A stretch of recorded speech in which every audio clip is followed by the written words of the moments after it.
teacher, writer, activist, Nobel Peace Prize nominee, woman of conscience.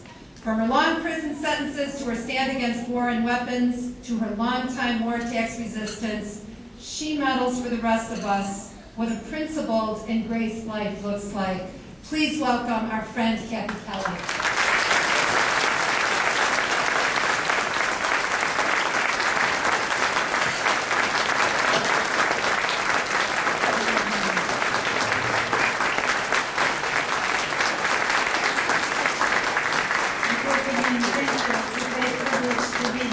Steadfastness is the word that comes to mind, and with a great gratitude for the steadfast way in which so many of you have understood that one of the ways to prevent a next war is to continue to tell the truth about the wars that have plagued so many of the people in your own family lines, and the wars that afflict us, and the wars that we must stop for the sake of the children in our midst. I'll make just a slight confession. Life running along, maybe as much as it does, I have a bad habit of reading reviews about books and never getting around to reading the actual book. And who has time to read a novel these days, as so many of us are trying to quickly expand what we understand about Afghanistan, about Pakistan, about the ways in which United States military technology is moving in frightening new directions.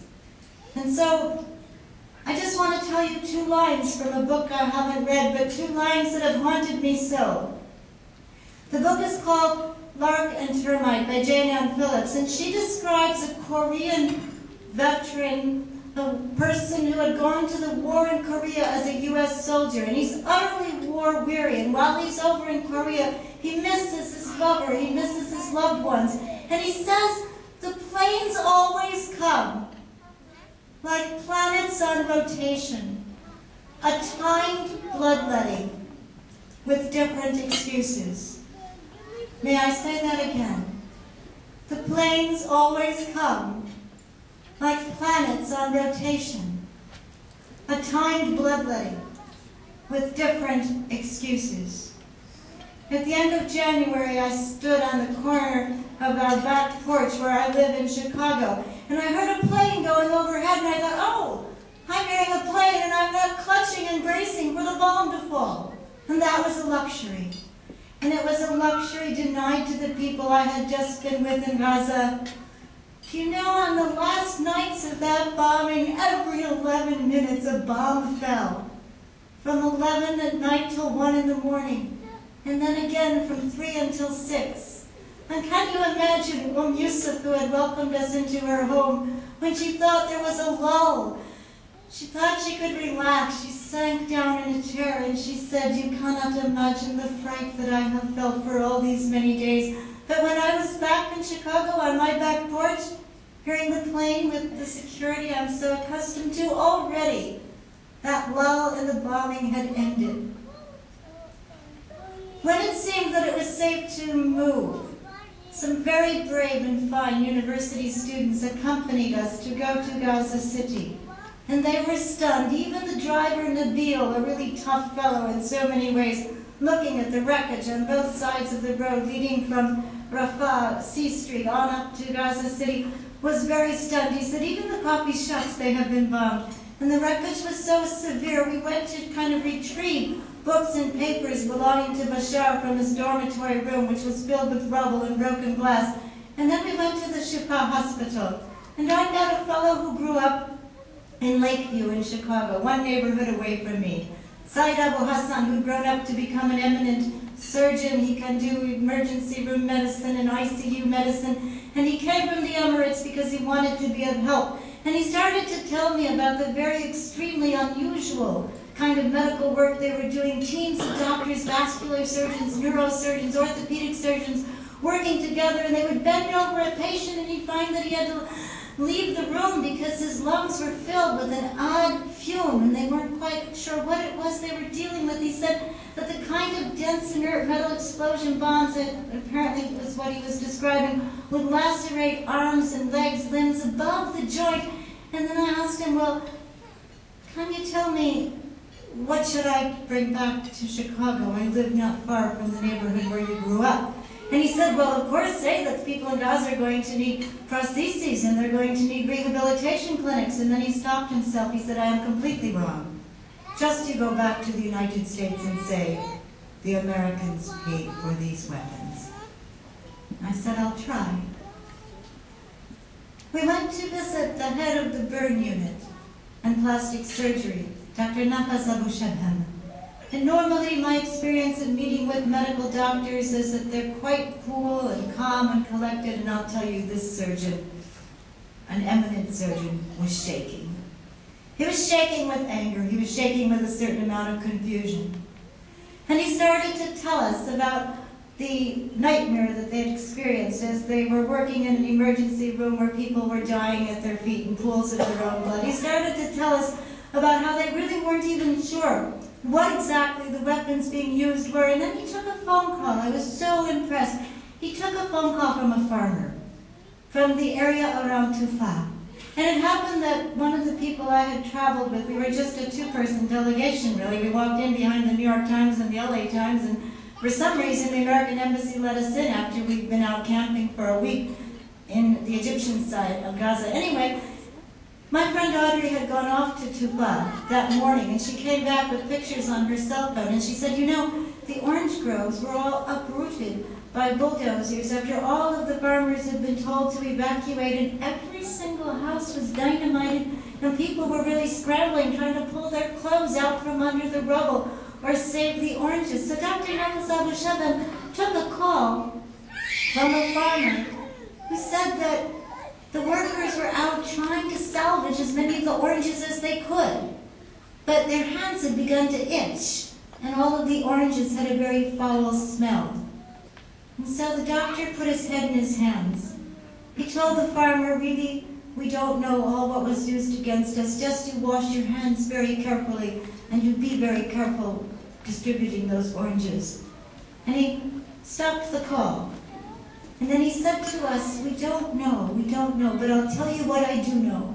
For 22 days, the world watched while war was waged against our people. And he said it was worse than an earthquake, because after an earthquake, the other nations in the world will come together and try to help. But Gaza was in fact going to be afflicted with an even worse state of siege. And then he said, come, you see for yourself. And he took us to meet Saba Abu Halami. And her arm was wrapped, it almost looked like a hide from her shoulder to her wrist. And he was beginning to tell us more about what happened with the white phosphorus burns, that the necrotic tissue would be removed and then it would reappear, and that it seemed that the white phosphorus elements would, when they were exposed to oxygen, begin to oxidize and burn again and cause even more pain. Well, this woman was maybe not so badly harmed. She could stay in Gaza, whereas others had had to go outside of Gaza to Egypt because their burns were so horrific. But when she was wincing as she spoke with us through a translator, it wasn't because of the pain in her arm, it was because of the pain in her heart. And when I heard her story, I actually thought, maybe she's on medication and this nightmare is something that wasn't real, and she perhaps imagined some of this. And so after we left her, after I held her in my arms and she cried and she asked, what do I do? We got our trusty cab driver, Nabil, and we went up to Al Atatra, where she was from. And we thought we'd try to trace her story. And it was true. And even then I thought, well, maybe I shouldn't write this because I'm not entirely sure about the facts. And I came back and read about her in the New York Times. Sabrina Tavernese wrote, and I'll just quote directly, the bomb, which international weapons experts identified as phosphorus by its fragments, was intended to mask troop movements outside. Instead, it breathed its storm of fire and smoke into Saba Abu Halama's hallway, releasing flaming chemicals that clung to her husband, her baby girl, and her 3 other small children, burning them to death.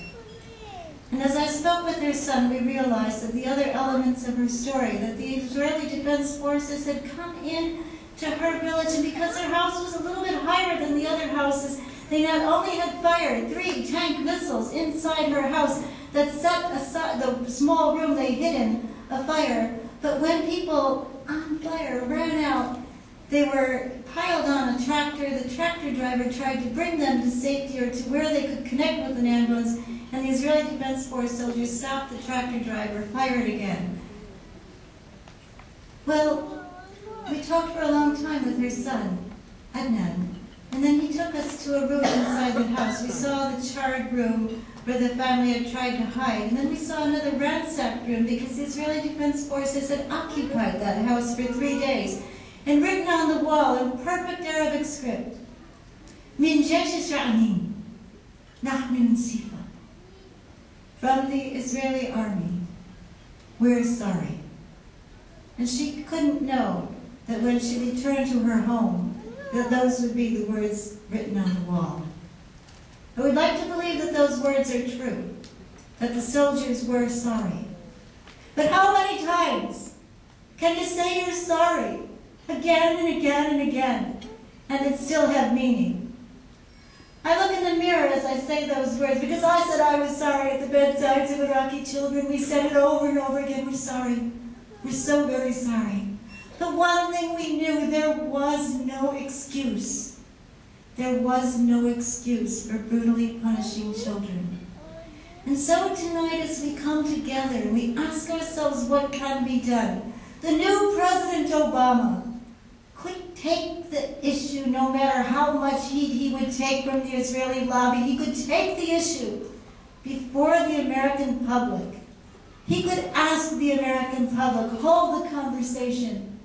Do we want to continue to give Israel an exemption from international law, from standards of human decency? But if we ask that question, we must also ask that of the United States, with its terrible and its fearsome and its wrongful buildup of weaponry. And so